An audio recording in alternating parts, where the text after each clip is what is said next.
Assalamualaikum warahmatullahi wabarakatuh.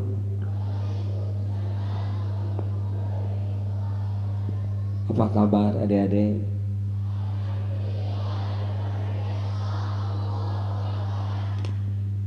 Kali ini akan bercerita tentang siapa manusia paling hebat di seisi alam ini. Menurut Michael Hart, aneh, gak gitu-gitu amat sebetulnya.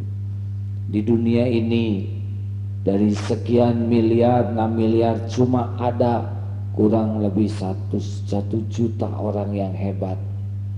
Dari 1 juta ternyata hanya ada 20.000 orang yang luar biasa.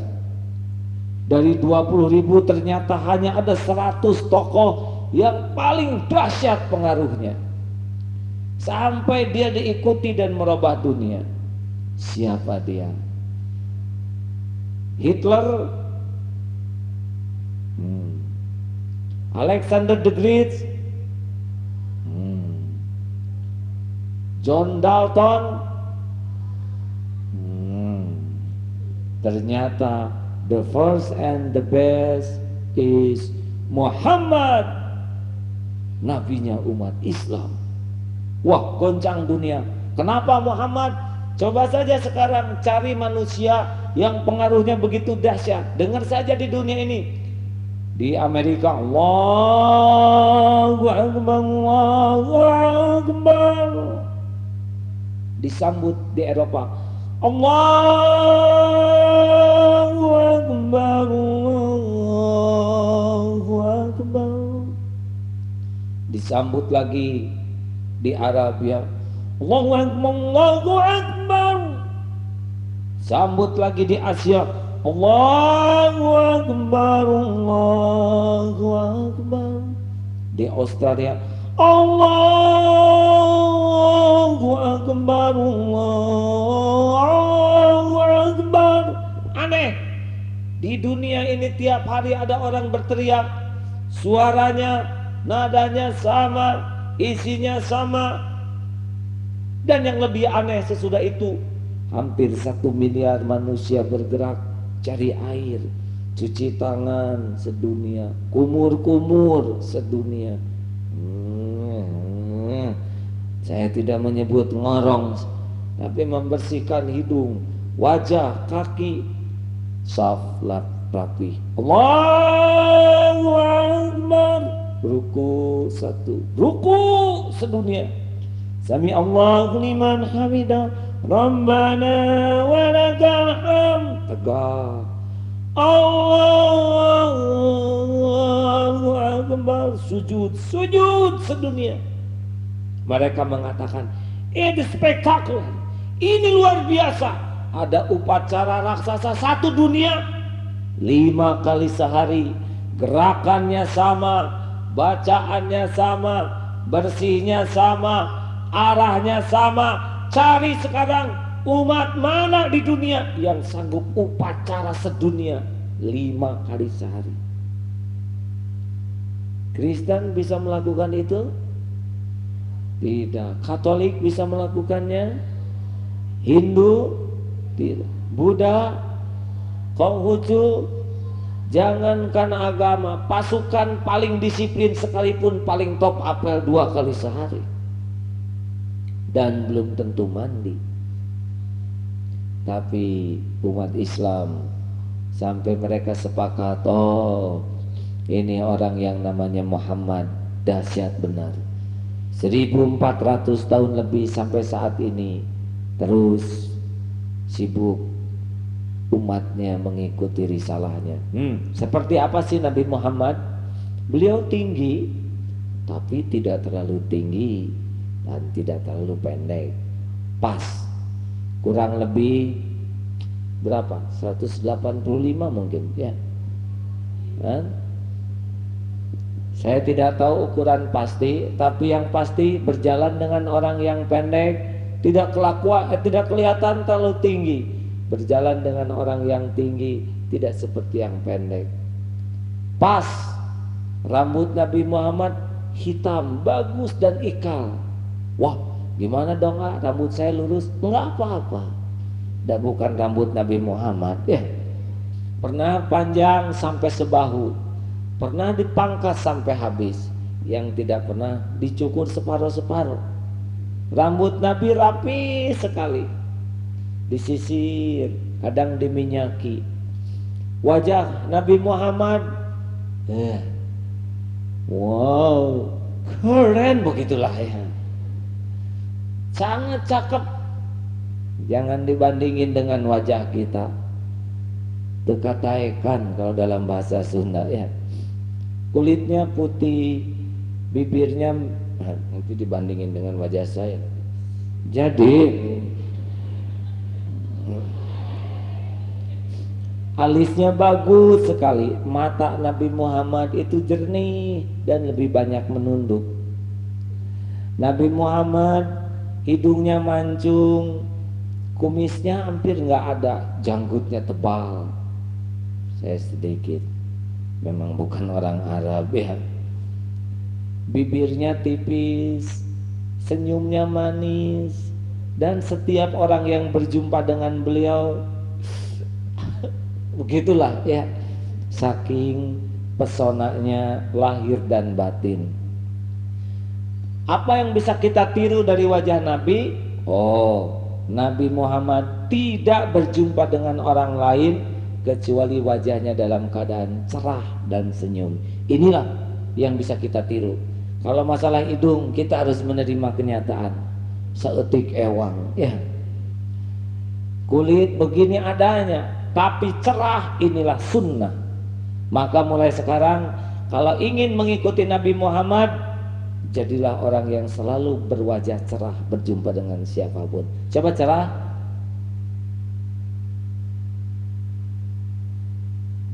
Mana cerah? Atau gini, senyum. Senyum yang baik itu adalah mengangkat otot pipi.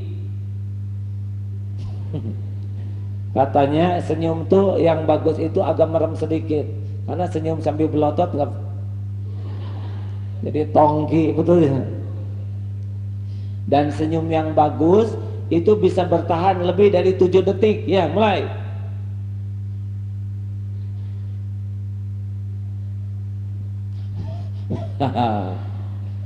Karena orang yang senyumnya pura-pura nggak akan tahan lama.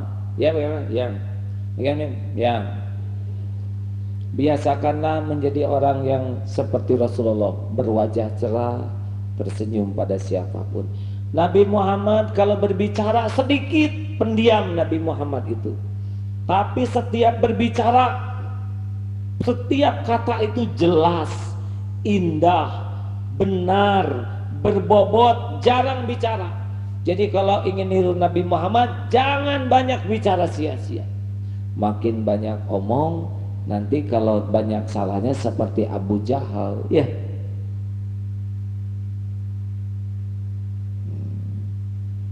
Tidak banyak komentar Nabi Muhammad.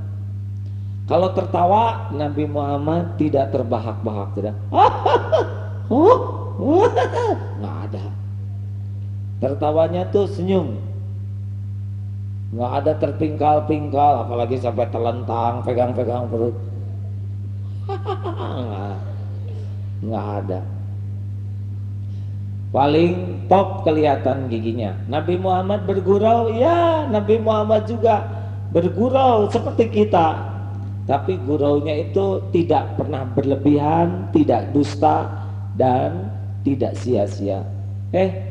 Rasul, kalau di sorga ada nenek-nenek tidak ya? Oh, nek, di sorga mah tidak ada nenek-nenek. Halo, tidak ada nenek-nenek. Sedih. Bukan begitu, nek. Di sorga tuh semua wanita jadi remaja kembali. Oh, alhamdulillah. Yes, semua begitulah si nenek ya. Nabi, saya mau pergi nih. Ya silakan kamu pergi naik anak onta. Hah? Masa saya tua begini naik anak onta? Memangnya onta tua anak siapa ya? Itu kan nggak mengerti. Memang ini butuh intelektual. Anak onta segede apa coba? Segede kambing. Walaupun onta aki-aki tetap anak onta, betul tidak? Memangnya onta aki-aki anak me? Tidak ya. Ya nggak apa-apa, belum katakan. Memang ini tingkat tinggi ya guraunya ya.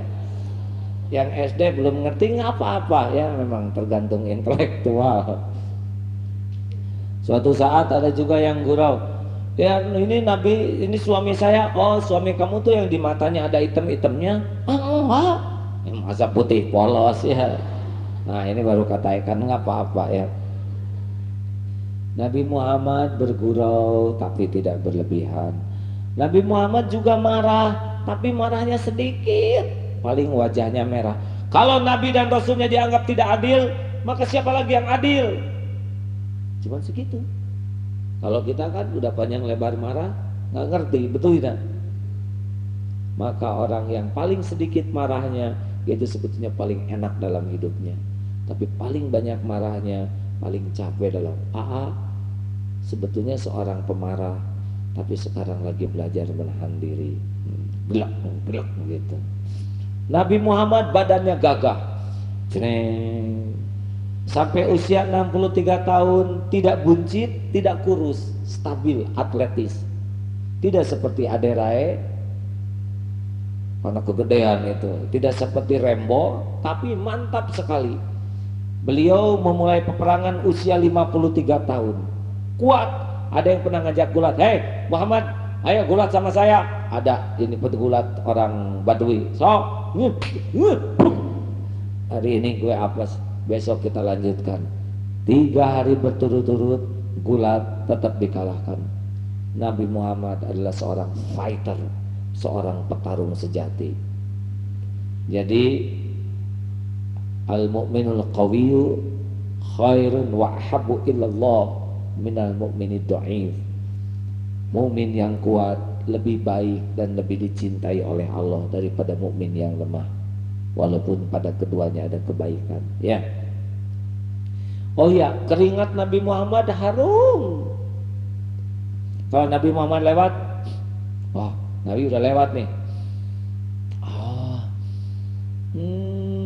Ada persis kalau kita lewat, dia udah lewat nih, ya kan? Saking bersih hatinya, bersih lahirnya, keringatnya juga harum. Sampai kalau lagi tidur dibotolin itu oleh istrinya. Aduh, jangan sekali-kali kita ngebotolin keringat sendiri ya. Bisa dipakai pemunah. Nabi Muhammad kulitnya putih, badannya tegap, dadanya berbulu. Kenapa? Nabi Muhammad itu badannya sehat, seumur hidup hanya 2 kali sakitnya. Nabi Muhammad rumahnya sederhana, sampai kalau berdiri kelihatan kepalanya. Tidurnya itu di kulit berisi sabut korma. Kalau bangun berbekas, tidak punya kasur, tidak punya tempat tidur. Sederhana, tidak pakai singgasana, tidak pakai baju bertabur tanda jasa, tidak juga pakai mahkota. Biasa-biasa aja lah ya. Makanya kalau adik-adik nanti jadi jenderal, biasa-biasa aja. Kalau nanti jadi menteri, biasa-biasa aja. Dan nanti juga pensiun ya. Petantang petenteng, nanti bapaknya jenderal, segala dipakai. Kebetulan cucunya habis disunat, kan seragamnya sama ya. Betul tidak? Ada kan yang disunat pakai baju tentara, segala dipasangin. Masa nggak beda kakek dengan cucu ya. Makanya kehebatan dalam Islam tidak dilihat dari penampilan, tapi dari hatinya ya. Nah, Nabi Muhammad seorang pemberani. Ketika berperang, kata Imam Ali, kalau peperangan sudah begitu dahsyat, maka kami semua berlindung di belakang Nabi. Nabi Muhammad itu pemberani, pakai bajunya 2 lapis, pakai helm, perang di depan. Ketika perang Hunain, sahabat mundur, Nabi Muhammad di depan saja. Aku anak Abdul Muthalib, tidak pernah gentar lawan musuh. Ketika sedang berbaring istirahat, ditodong oleh seorang, "Hei Muhammad, siapa yang akan menolongmu?" Allah, jatuh pedangnya. Siapa yang akan menolongmu? Damai. Nabi Muhammad juga pernah bernasid ketika sedang menggali lubang parit khandak, bernyanyi ringan. Nabi Muhammad sangat sayang kepada anak-anak. Kalau ada anak kecil di pangku, pipis di bajunya, diam aja. Walaupun bajunya basah, kena pipis, beliau tidak bergerak. Kata ibunya, kamu kecil-kecil pipis. Jangan. Tapi kan bagi orang tua yang kurang bijaksana, kamu kecil-kecil kencing, gua kencingin lagi lu. Enggak boleh. Masa dikisos ya. Enggak. Nabi Muhammad sedang sujud, tiba-tiba Hasan dan Husain datang naik kuda-kudaan ke punggung beliau. Beliau tetap saja sujud. Sampai para sahabat heran, kenapa? Pernah sholat dengan menggendong bayi, ketika ruku disimpan.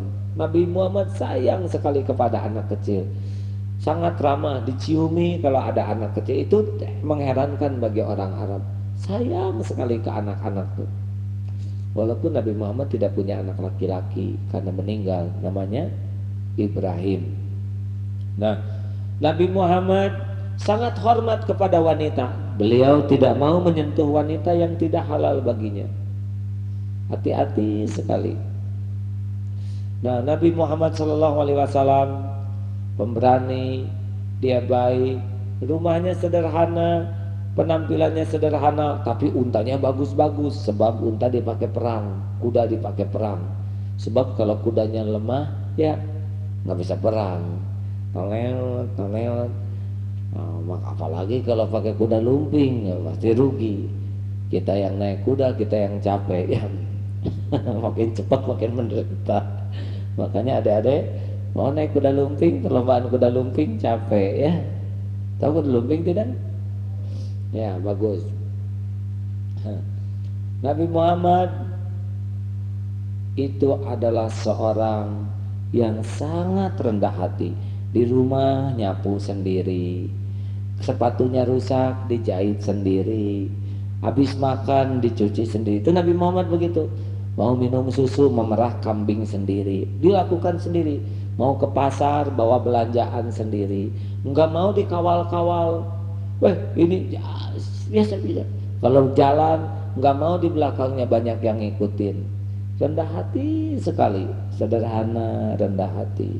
Kalau masuk ke masjid nggak ketahuan yang mana Nabi, duduknya di mana aja, sebisa seperlunya. Nabi Muhammad adalah orang yang paling baik sama istrinya. Mama, mungkin kalau di kita mungkin Umi,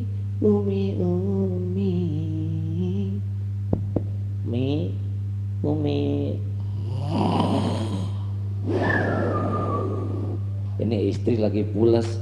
Enggak, itu Nabi Muhammad enggak gedor-gedor, tidur aja di depan, di luar. Begitu saking memuliakan istrinya. Baik. Nabi Muhammad adalah orang yang dermawan. Tidak ada orang yang minta dikasih. Suatu saat sedang jalan, tiba-tiba ada yang narik. Siapa ini? Begitu. Muhammad, bagi dong duitnya. Lu jangan pelit. Wah, Umar bin Khattab, gua sahabat lu. Tenang kenapa? Mana rezeki? Bagi-bagi dong kami. Tolong kasih. Enggak marah. Suatu saat datang orang Yahudi, Muhammad bayar dong utang. Kamu nih nelat-nelatin bayar utang. Yang benar dong kalau pinjam uang. Umar bin Khattab, kurang ajar. Beset dong. Jangan begitu Umar. Sebaiknya yang kau katakan, sebaiknya engkau mengatakan, supaya aku membayar hutang tepat waktu dan dia menagih dengan cara yang baik. Bayarkan dan lebihkan 20. Akhirnya dilebihkan dan ternyata dia pendeta Yahudi, jadi masuk Islam. Sabar, nggak cepat marah walaupun lehernya berbekas. Suatu saat ada orang Badui pipis di masjid. Wah, dia pipis di masjid, silakan pukulin. Jangan. Orang Badui itu kan orang yang biasa pindah-pindah di mana aja, dia bisa pindah di masjid di sana ya. Nah, enggak pemarah. Nabi Muhammad itu jarang kenyang. Di rumahnya tuh makanannya sederhana. Kadang-kadang hanya makan kurma dengan roti kering. Kadang 1 bulan enggak masak karena hanya makan kurma aja.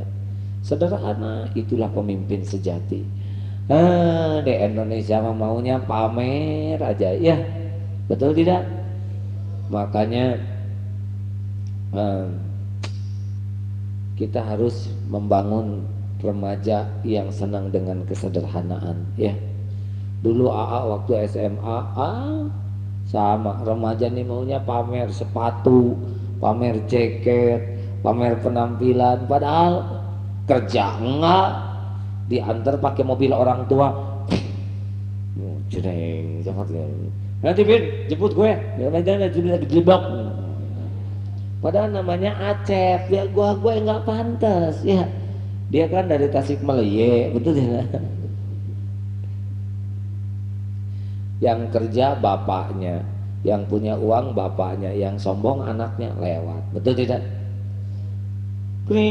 Halo, apa Mom? Where are you? Are you tukang jamu?